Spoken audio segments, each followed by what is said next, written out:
आदाब नाजरीन, Z news में आपका खैर मकदम है। जिला पुंछ और खासकर तहसील मेंढर की आवाम के पास रोशनी एक्ट के तहत जो ज़मीन है या जिस ज़मीन पर वो 70 साल से काबिज हैं, इस ज़मीन और मकान को खाली करने के लिए सरकार के नोटिस जारी करने पर जम्मू कश्मीर नेशनल कॉन्फ्रेंस के सदर पीर पंचाल जावेद राणा ने सख्त तशवीश का इजहार किया।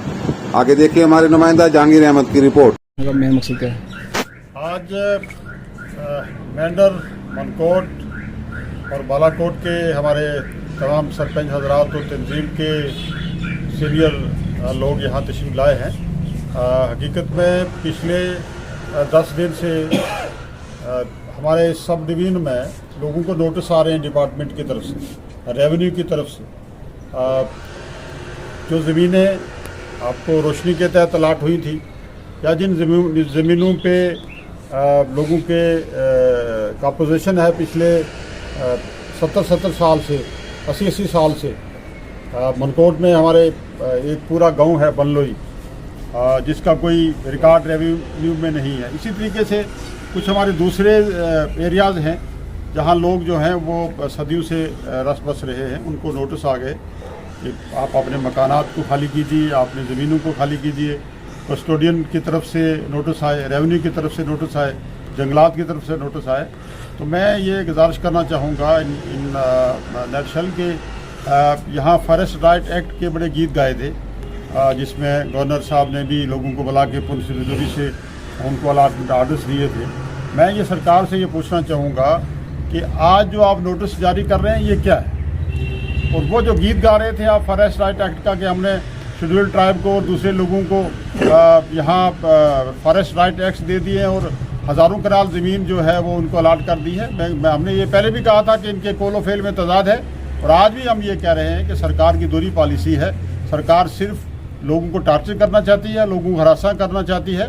तो मैं मुतमना अपील करूँगा लोकल एडमिनिस्ट्रेशन से कि देखिए जो इस वक्त बरसरे इक़्तिदार लोग हैं, वो चाहे दिल्ली में हूँ या जम्मू कश्मीर में हूँ, वो चाहते हैं कि लोगों में अफरा तफरी फैले, लोग परेशान हों। तो मैं लोकल एडमिनिस्ट्रेशन से ये गुजारिश करूँगा कि लॉ एंड ऑर्डर को आपने देखना है। खुदा के लिए लॉ एंड ऑर्डर को अपने हाथ में मत लीजिए, और कल ऐसी प्रॉब्लम बन जाएगी सबके लिए कि यह संभालना मुश्किल हो जाएगा।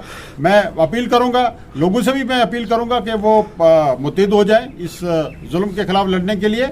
और सरकार को भी ये चेतावनी भी करूँगा और रिक्वेस्ट भी करूँगा कि कोई भी ऐसा ऑर्डर जो है, जो नोटिस ऑर्डर जो इशू किया है उन्होंने, उसको फौरी तौर पे विड्रॉ करें और लोगों को हरासा मत करें। आज की मीटिंग का बस इतना ही था, और ये एक पूरे एरिया में एक तशवीश की लहर फैल गई है। हर आदमी परेशान है और लोग पिछले काफ़ी दिनों से जो है वो इसमें मीटिंगें कर रहे हैं और आपस में सलाह मशवरे जारी हैं लोगों के। और मैं ये ज़रूर कहूँगा, लोगों से भी ये गुजारिश करूँगा, और बिलखुसूस उन लोगों को से गुजारिश करूँगा कि जो इस वक्त एक सिस्टम में जुड़े हुए हैं। मुझे बड़ा अफसोस है कि डिस्ट्रिक्ट काउंसिल की तरफ से कोई भी स्टेटमेंट नहीं आई। डिस्ट्रिक्ट काउंसिल जो रिप्रेजेंट कर रही है पुंछ डिस्ट्रिक्ट को, उसकी तरफ से एक स्टेटमेंट आनी चाहिए। और मुझे ये भी सुनने में आया है, मेरे पास एक चिट्ठी मिली है कि हमारे किसी कौंसल ने ही ये लिखा है कि आप कस्टोडियन लैंड जो है इनको वेकेट करवाइए, स्टेट लैंड जो लोगों के कब्जे में है, फॉरेस्ट लैंड लोगों के कब्जे में है, उनको वेकेट करवाइए। उस चिट्ठी पे हम उस इन्वेस्टिगेट कर रहे हैं उस लेटर के मतलब, और आने वाले टाइम में